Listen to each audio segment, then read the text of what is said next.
Britain is to scrap development aid to India. Critics argue the fast-developing nation no longer needs the money, and Britain can't afford it. But with billions of dollars being sent to relatively well-off countries, is foreign aid getting to those countries that need it most? This is Inside Story.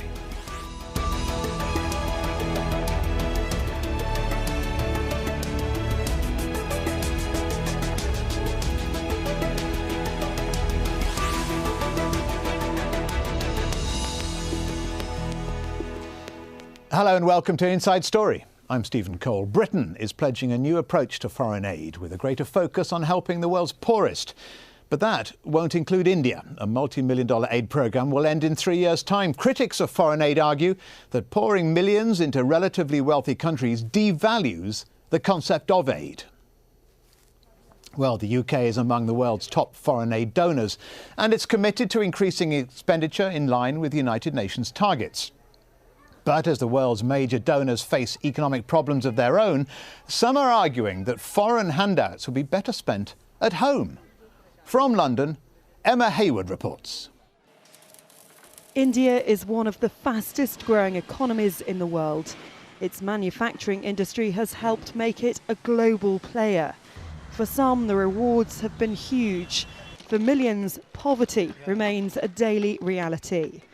Last year, the UK government gave almost $450 million in aid to India, but after 2015, there will be no more money.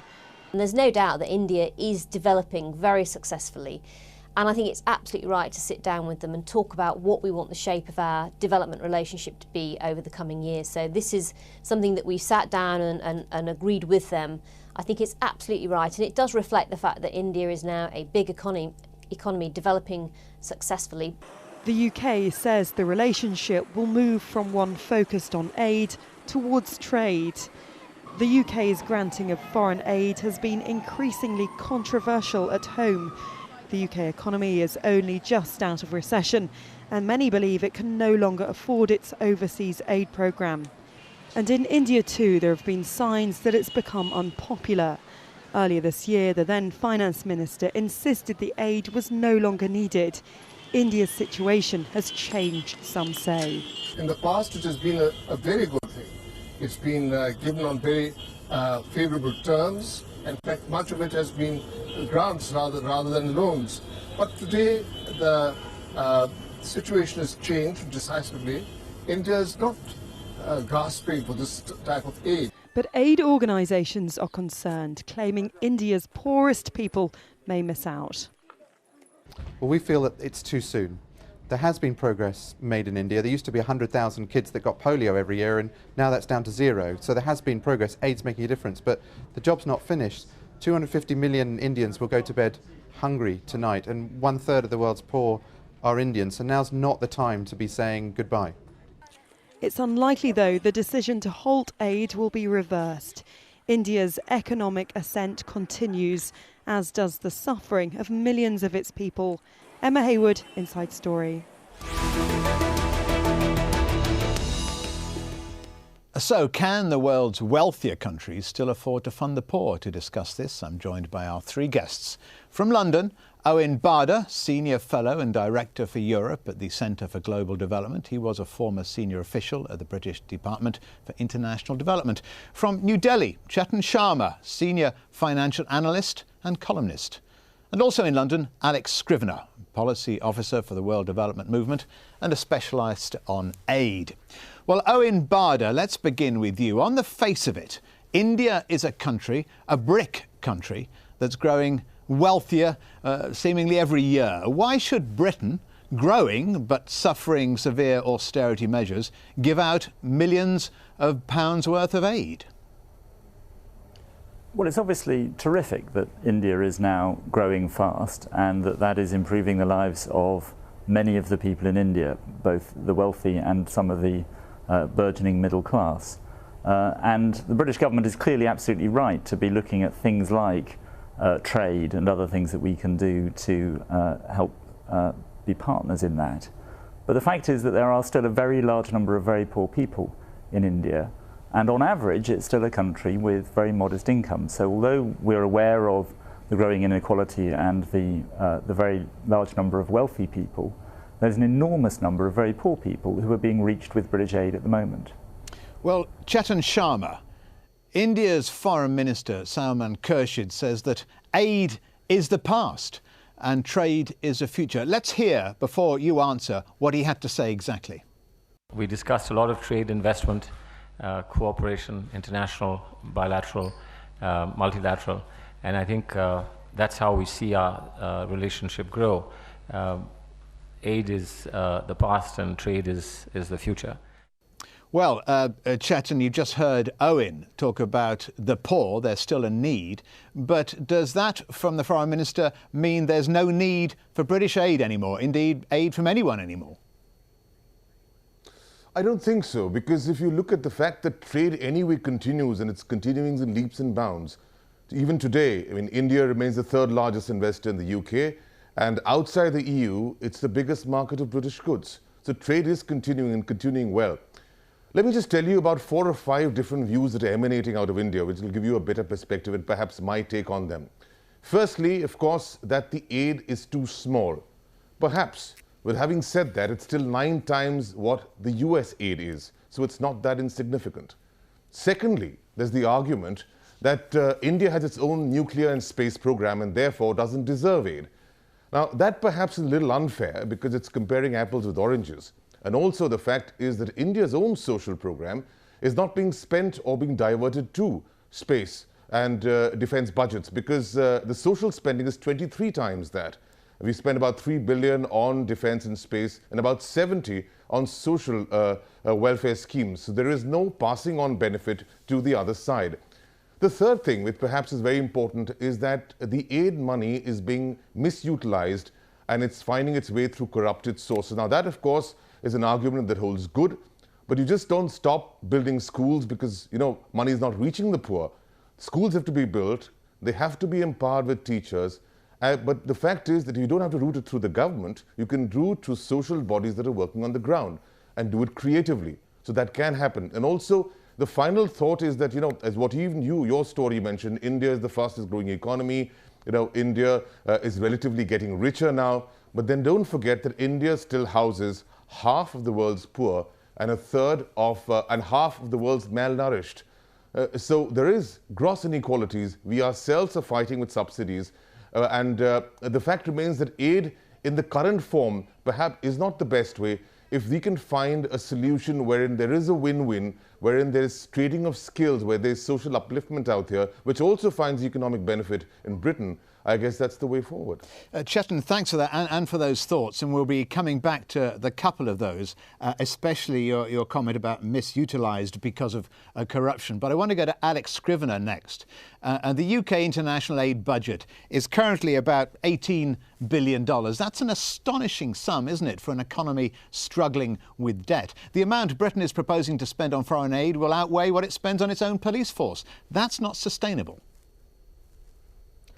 Well, first of all, I don't think I agree at all. I mean, we spend just 0.6 of our, not even that much actually, 0.6 of our gross national income for overseas aid. And if you look at sort of how big this sum is, I mean, if you compare it to the amount of money that UK foreign policy and sort of the trade policy through the World Bank and the IMF, we're actually sucking out of developing countries through unfair trade. It's actually not very much money at all.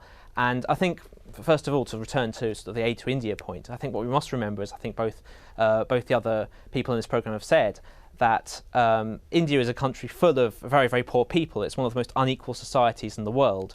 500 million people in India live in conditions of extreme poverty. So that's under $1.25 a day. So I think when we talk about sort of giving aid from rich countries to poor countries, I think that's an outdated way of looking at aid. I think we shouldn't be thinking about it as rich countries and poor countries, but in fact, rich people and poor people. And there are a lot more poor people in India than there are in the UK. So the Indian Foreign Minister, he's wrong, is it? It does need aids because, as you say, so many living on that $1.25 under that figure a day is just too much for India to bother with. Well, I think the real debate here isn't sort of how much aid we give and how much money countries like the UK should contribute. I think the real issue is what we're spending this aid on. And I think the most disappointing aspect of Justine Greening's announcement today is that she's cutting the precise form of aid which is actually most helpful to countries like India. So at the moment the UK is contributing to many sort of Indian government schemes which are actually doing a lot to increase levels of health and education in India, and that stuff is all being scrapped. What's being retained is the private sector element. So Andrew Mitchell, the previous International Development Secretary, talked about creating a sovereign wealth fund and channeling aid money to the private sector, to big business, supporting things like special economic zones, which is all about giving tax breaks to big corporations. And that's the kind of ideological sort of neoliberal free market form of development which the government is trying to support in India, and that will continue to keep going. The problem is that that kind of development doesn't reach the poor. Andrew Mitchell is history now. Owen, can we go to you? Does the donor country, do you think, ever hope to benefit economically or politically? I think there's a big debate about this, and often aid is presented as something that's in the donor country's own advantage, either because of economics, because it will help generate export orders, or it will improve the country's reputation, or that it might help our security, or that it might lead to that we could, for example, see less spread of diseases around the world. Those are all good reasons for why we should have an aid budget, but actually for most citizens in rich countries, the reason they want to give aid is because they think that making a small contribution to improving the lives of people who are living in absolute poverty is a worthwhile thing to do for moral reasons. And so I think I think there are strong reasons for giving aid and continuing to give aid in a country like India, not because we expect to sell guns or some more benign export as a result of it, but because as a result of British aid at the moment, there are something like 800,000 children in India in primary school as a direct consequence of our aid. There are children who are receiving nutritional supplements either through pregnant mothers or as infants. And if we don't give that aid, and if those children don't receive those supplements, those children will grow up, have every chance of growing up stunted, malnourished.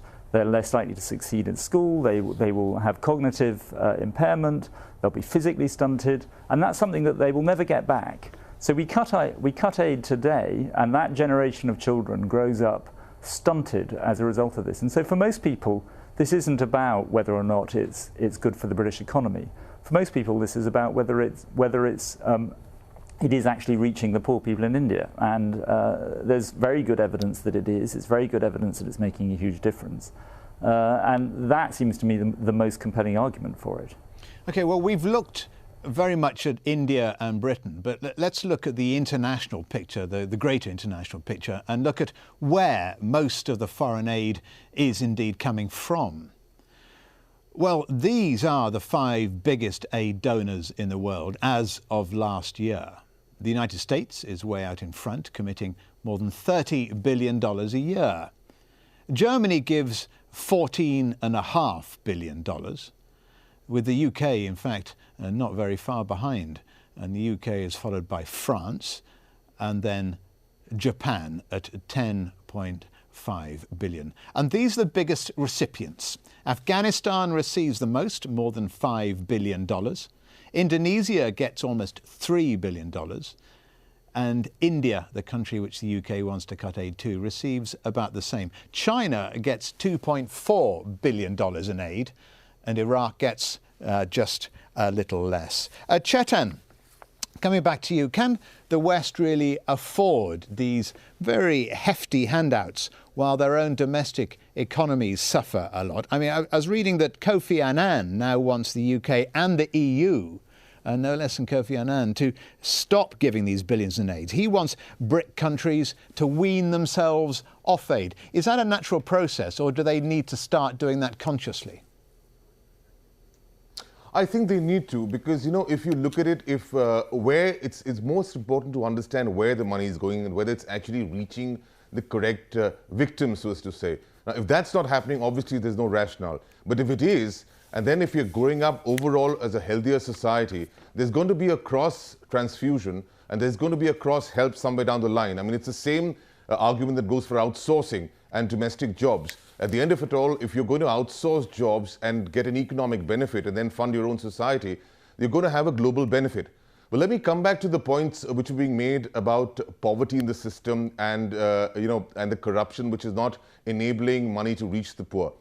Now, look at the three states where the money is coming and going to. Bihar, Madhya Pradesh and Orissa, three of the very poor states as far as India is concerned. Statistically, of course, the percentage of poor are the largest. But having said that, Bihar is also now India's fastest developing state. So you do have a situation where somewhere down the line, there is an improvement overall. Now, certainly that's not happening because of aid, but if there is an overall improvement, perhaps the aid money will be catalyzed to better resources.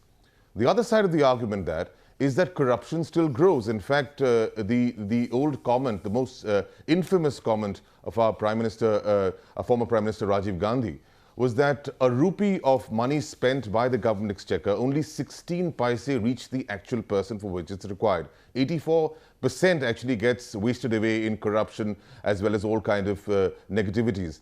Now that perhaps is true, and that's something that needs to be controlled. Well, so, as I said earlier, if the money is directed through social organizations on the ground and not routed through the government, then the egoistic statements that are coming from the government that India doesn't require aid will not be important, as well as the people who really need the money, as what is being said. We're talking about 800 billion people, and that impact will be felt. OK, I'll go to Alex next and then Owen. Alex, first of all, let's move on from this point that Chetan so rightly makes. Shouldn't the emphasis be on trade, not aid? The UN Conference for Trade and Development, and I'm reading a line from that organisation now, believes investment to teach business skills and innovation is far better than aid. It's known as import substitution. Is that the way to go? Well, I do, first of all, definitely agree that we need to think of a vision beyond aid. We need to remember that development and aid are not the same thing. Aid was never going to be anything more than just a sticking plaster. And people, I think, have too high expectations of the things that aid can achieve. But at the same time, we must make sure, I don't think the answer is either trade or aid. I think the real answer is that we must be using our aid budget, we must be using the whole gamut of public policy options we have as developed countries to help people in poorest countries of the world. And for example, I think from here, I think the most important thing to remember is that the NHS, for example, is something that in this country has been shown to be a very positive, very successful way of running a healthcare system. Why aren't we exporting things like that, expertise like that, to the developing world? Why are we promoting things like public-private partnerships, privatisation, things that are actually experiments have actually failed in the UK here? We need to make sure that when we talk about aid and trade, it's not just about sort of a very sort of myopic developmental debate. We're actually talking about how we in developed countries can actually help poorer countries more holistically, and through sharing our expertise. This is not holistically, this is actually, Owen, wouldn't that import substitution policy allow a country to, blaze a trail in technology or improve skills, perhaps even develop education? And also, to meet the point that Chetan makes, the risks of corruption are far less with that kind of policy, aren't they? I think there's a danger that we're all going to agree with each other and make this a dull conversation. But I think this is a really important point, that if you want to see developing countries grow and not need aid in the future, which is something that the Foreign Minister was talking about, aid being behind us, trade ahead of us, then there are lots of things that need to happen in the world system. And what I think is most disappointing about the announcement of the British government is not that they are cutting the aid budget, but that there's so little on the table about what it is that we're going to do to enable India to be a successful, prosperous partner in the global economy. We're at a time when the European Union is, if anything, is moving backwards in terms of trade. We're moving to a more protectionist regime as the existing system of preferences come to an end. India is being required as a condition of agreement to a free trade agreement with the EU to open up its markets to our exporters. And I think that's absolutely the wrong thing for us to be insisting on. We should be opening up our markets to Indian goods and especially services. We should be opening up our labour markets to enable high-tech Indian skilled engineers to come here and add to our economy and to their economy, to learn and trade and exchange with each other. And it seems to me that is exactly the direction that we all want to move in. But there's nothing in the announcement today about how we're going to do that. Instead, what we've got is some stuff about how we're going to send technical assistance over to India, so the British can tell India how we think they should run their economy. Well, they didn't actually say that. They said let me just say I disagree with Alex completely. They just said they're going to share their expertise, was the exact phrase. Right. And what that means is a whole bunch of technical assistance. It's a bunch of people sitting in Delhi and elsewhere in India, providing our advice on how we think they should run their economy. If India wants and needs expertise, they're wealthy enough to buy it in the world market. They don't need us to give it to them. They don't need us lecturing them, nor do they need us lecturing them on how they should run their health service or their other social services. What we should be concentrating on is not lecturing India on how they should run their economy, but we should bring that group of people who we're proposing to spend on doing that over to the European Union and to the British government to figure out how we can open up our markets to Indian goods and services. We should be looking at how we're going to tackle climate change, how we're going to tackle migration policies, how we're going to tackle our own sales. Owen, thanks. I want to put that to Chetan. Chetan, because Owen's sort of making this almost an issue of condescension. The British are being condescending to India and giving them aid and expertise. Do you see it like that? Do Indians see it like that? Well, apart from the foreign minister, that is. No, I look at it, in fact, I look at it the other way. I said this cannot be an ego issue. This is not something that's been channelized to the Indian economy per se. I think we shouldn't look at aid as help. We should look at it as a contribution. And that's the way it is. That's a positive term. We already have our own problems to do with subsidies and aids. You know, there is an argument we tend to take our grants for granted. And that's something that's, you know, why our petrol prices have been kept the way they are, and they're actually disincentivizing its proper commercial use or its effective use or even its proper savings. So there is an argument on that side. But I think, you know, Stephen, instead of using the word aid versus trade, we've got to look at the word aid versus a trade-off. I said this before, it has to be a win-win situation. Let it be a contribution that's coming from Britain, let it continue the way it is, but try and ensure vis-a-vis that contribution, let's say if it's towards the health sector of a particular state, there can be a reverse contribution from that state which benefits Britain as well. Let there be a win-win, a direct trade-off, where it, you know, the contribution happens, so there is whatever charitable thought process within the global scenario that had to be done is being done, but there is a return of that. There is something that goes in return as well, which pacified and perhaps satisfied the need for which that aid has been given. So there is an overall a holistic win-win. All right. Alex, would you go with that? Why not make sure aid only goes perhaps to the poorest countries, say those in the lowest quintile of GDP per head, or limit aid to flagship projects, so the ones that we've heard about, certainly about education or safe drinking water? Well, again, I'd like to say that I think we should get away from this vision of sort of rich countries and poor countries. I mean, we're increasingly becoming poor people in rich countries. I mean, look at the UK, where the cuts have devastated sort of a large part of the economy here. And we have a situation in which lots of people here are quite badly off, despite the fact we're one of the richest countries in the world. So I think sort of limiting aid to just lower income countries isn't quite the answer. But I think before I move, I'd like to take issue with something that Owen said, actually, about so we shouldn't be lecturing developing countries.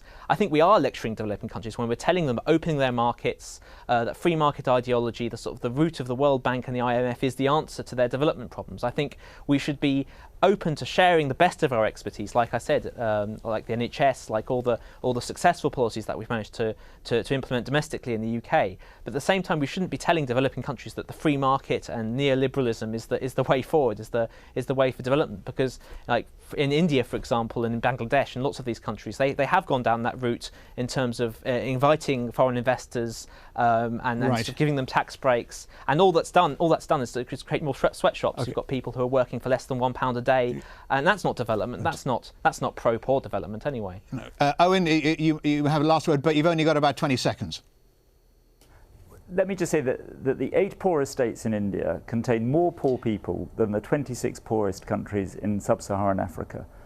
So although India is a country of great richness and great wealth, it's also a country of great poverty.